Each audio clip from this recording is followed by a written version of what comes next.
So, okay, so we start to see that we are that book already. Yeah. There's one image. Now, there are many images that describe the same process or the same thing. So now I'm going to show you how the trumpets and the vials of oil. Now, I'm coming from a little more of a Kabbalistic mentality, even though I didn't derive it from Kabbalah, but that's the mentality that I'm coming from. Okay, so we hear spirit like a trumpet, but we transform like disintegrating oil. So the oil, Jesus said, she poured this oil on me for my burial. So there's an ignorance that needs to be erased. Let me say it again. There's an ignorance or lack of identity, negative self-imagery, not knowing who we are. So we try to compensate by stepping on the competition and being the best we can be, and being insecure. All that is ignorance of who we are. So that has to be transmuted into something beautiful.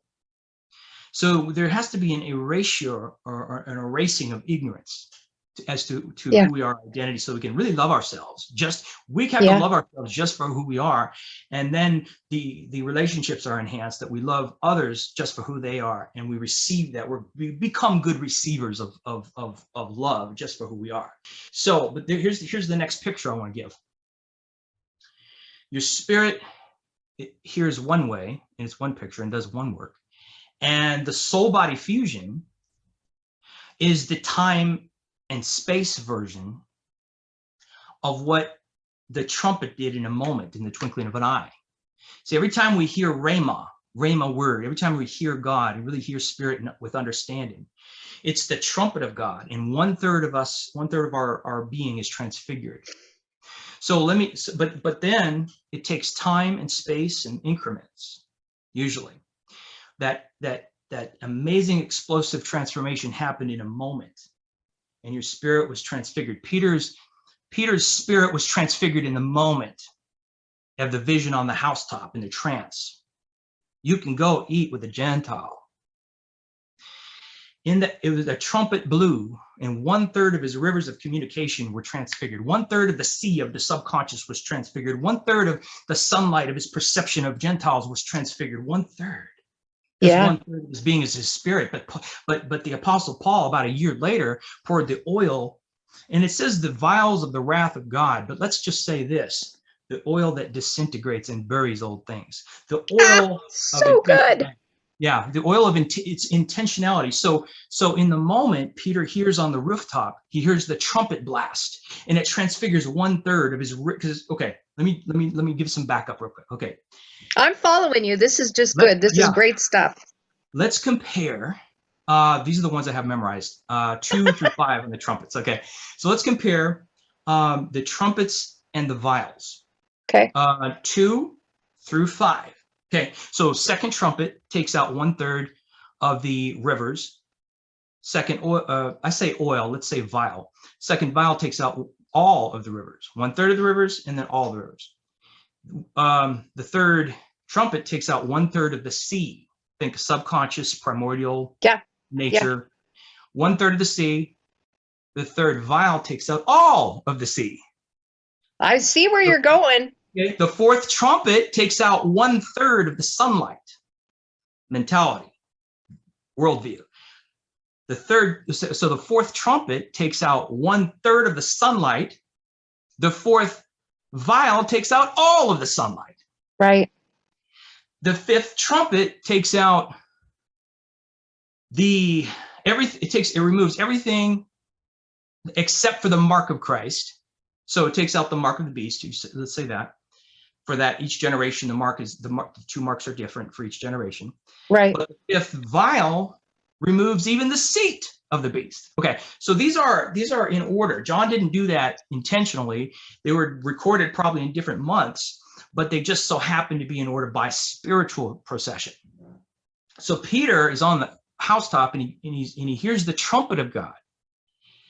Jews and Gentiles are the same, bro. You can eat lunch with Cornelius. You can preach to him. Okay, a year later, he's only 1/3 of his being was changed, though. So a year later, Jewish people come in. He's chilling with Gentiles. And he removes himself from the Gentile people. because that racism root is still there. So Paul takes, I mean, right after he gives Paul the right hand of fellowship, Paul takes the vial of oil and pours it on Peter. I'm talking metaphor here. Right. And removes the soul body fusion version. Yeah. So that what was changed in his spirit, yeah, top is now changed in his soul body fusion, his psyche. Yes.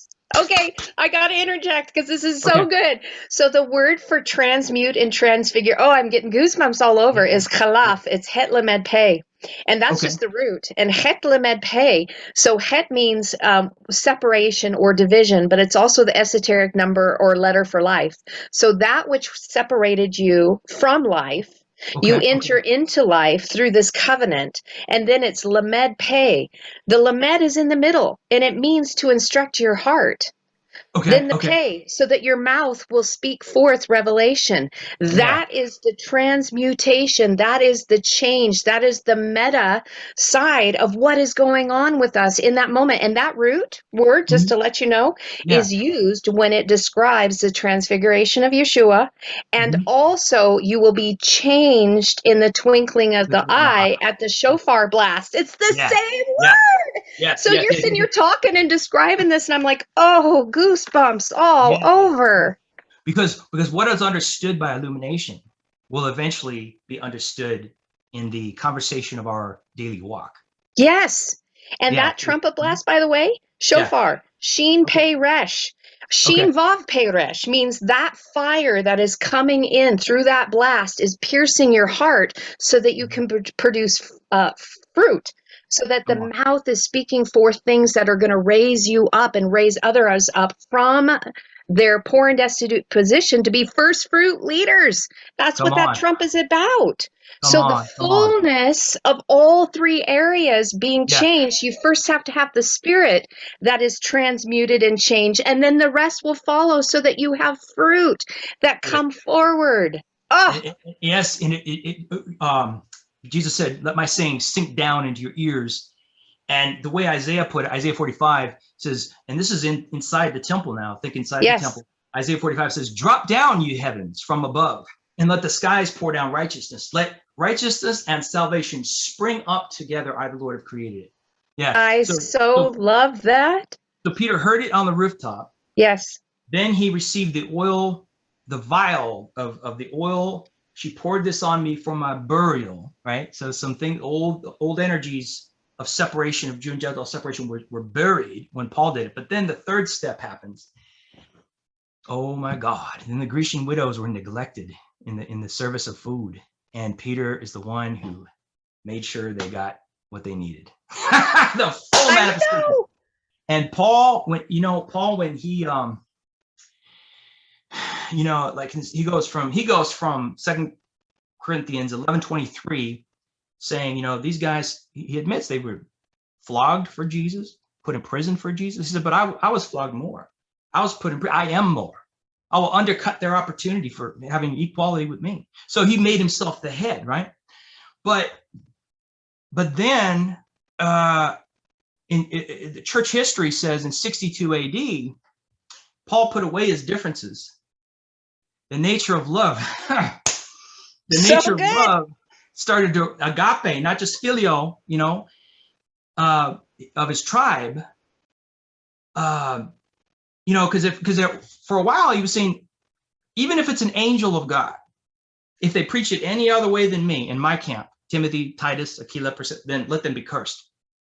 So he goes from that, even though he was a world changer, that was a major thorn.